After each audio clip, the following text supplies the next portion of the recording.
नमस्कार। आज तारीख है 7 नवंबर, दिन शुक्रवार। मैं हूं अरुण पांडे। आप सुन रहे हैं द लेंस का न्यूज पॉडकास्ट राउंड अप, जहां होंगी खबरें देश दुनिया की और आखिर में होगी खबर खास। भारत का राष्ट्रीय गीत वंदे मातरम आज 150 साल का हो गया।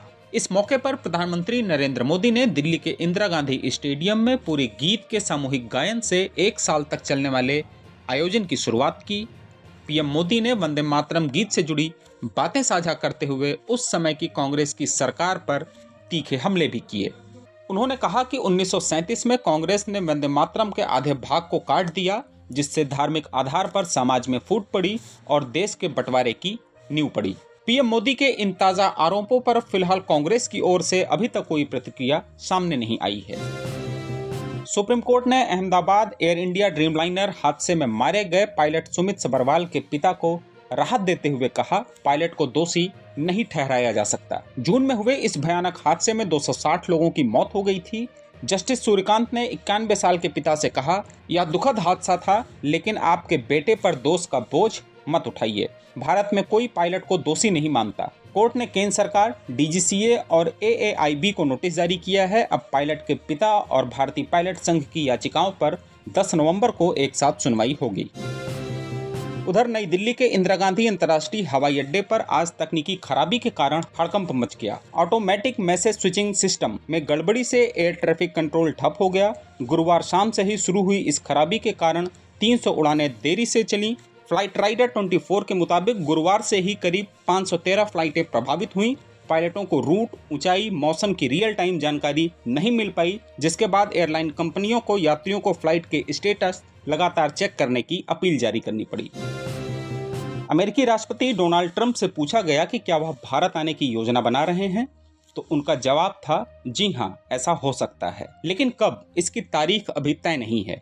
लेकिन संकेत हैं कि ट्रंप का भारत दौरा अगले साल 2026 में हो सकता है। ओवल ऑफिस में अमेरिकी पत्रकारों से बातचीत में ट्रंप ने प्रधानमंत्री नरेंद्र मोदी को शानदार दोस्त बताते हुए तारीफ की। यह दावा किया कि भारत ने रूस से तेल आयात काफी कम कर दिया है। हालांकि अमेरिका ने रूसी तेल खरीद पर भारत पर 50% शुल्क लगाया है, लेकिन अब वाशिंगटन से नरमी के संकेत भी मिल रहे हैं।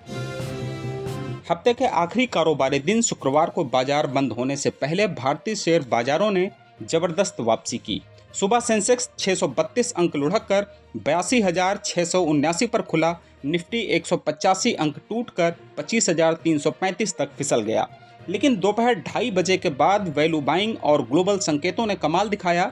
सेंसेक्स 650 अंक उछलकर 83,336 और निफ्टी 200 अंक चढ़कर 25,538 के पार चला गया।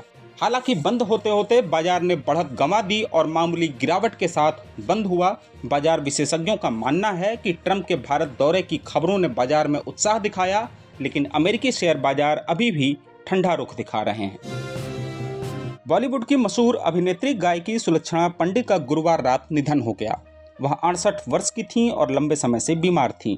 पारिवारिक सूत्रों के अनुसार सुलक्षणा को दिल का दौरा पड़ा और रात करीब 8 बजे मुंबई के नानावटी अस्पताल में उन्होंने अंतिम सांस ली। उनके भाई संगीतकार ललित पंडित ने इसकी पुष्टि की। 1970 के दशक की कई हिट फिल्मों में नायिका रही सुलक्षणा ने उलझन से अभिनय की शुरुआत की। संकोच, हेरा फेरी, अपनापन, धर्म कांटा जैसी फिल्मों में उनके किरदार आज भी याद किए जाते हैं। उनका जन्म 12 जुलाई 1954 को छत्तीसगढ़ के रायगढ़ में हुआ था। और आखिर में जरा हटके में जानिए, किस देश में पहली बार देखे गए मच्छर। आइसलैंड यूरोप का सबसे पश्चिमी द्वीपीय देश, जो अब तक मच्छरों से पूरी तरह मुक्त माना जाता था, वहां अब पहली बार मच्छर दिखे हैं। राजधानी रेक्याविक के पास क्यास कस्बे में कीट प्रेमी ब्योर्न हाल्टासन ने अपने बगीचे में 3 मच्छर देखे, 2 मादा और 1 नर। स्थानीय अखबारों ने इस घटना की खबर दी और वैज्ञानिकों ने पुष्टि की। वैज्ञानिकों का कहना है कि मच्छर आइसलैंड कैसे पहुंचे यह अभी साफ नहीं है, लेकिन सबसे बड़ी संभावना ग्लोबल वार्मिंग है। आइसलैंड उत्तरी गोलार्ध के बाकी हिस्सों से 4 गुना तेजी से गर्म हो रहा है। इस साल वहां मई में अब तक का सबसे गर्म तापमान दर्ज किया गया था। तापमान 26.6 डिग्री सेल्सियस तक पहुंच गया था। आमतौर पर मई में 20 डिग्री के ऊपर तापमान सिर्फ 2-3 दिन रहता है, लेकिन इस बार यह 10 दिन तक रहा। मच्छर ठंडे खून वाले कीट हैं जो गर्म और नम जगहों में ही जीवित हो सकते हैं। तापमान का बढ़ना और आर्द्रता अब उन्हें नए इलाकों में घर दे रही है। 3 मच्छरों का मिलना यह छोटी घटना नहीं है, यह जलवायु परिवर्तन का एक बड़ा संकेत है। वैज्ञानिक चेताते हैं कि अगर कार्बन उत्सर्जन नहीं रोका गया तो ऐसे बदलाव आने वाले समय में आम हो जाएंगे और यह न सिर्फ इंसानों के लिए बल्कि पर्यावरण के लिए भी अच्छी खबर नहीं होगी। तो आज के लिए बस इतना ही। कल होगी फिर मुलाकात नई खबरों के साथ। खबरों को विस्तार से पढ़ने के लिए विजिट करिए हमारी वेबसाइट theLens.in। यूट्यूब के अलावा हमारे पेज को एक्स, फेसबुक और इंस्टाग्राम पर भी फॉलो करें। शुक्रिया।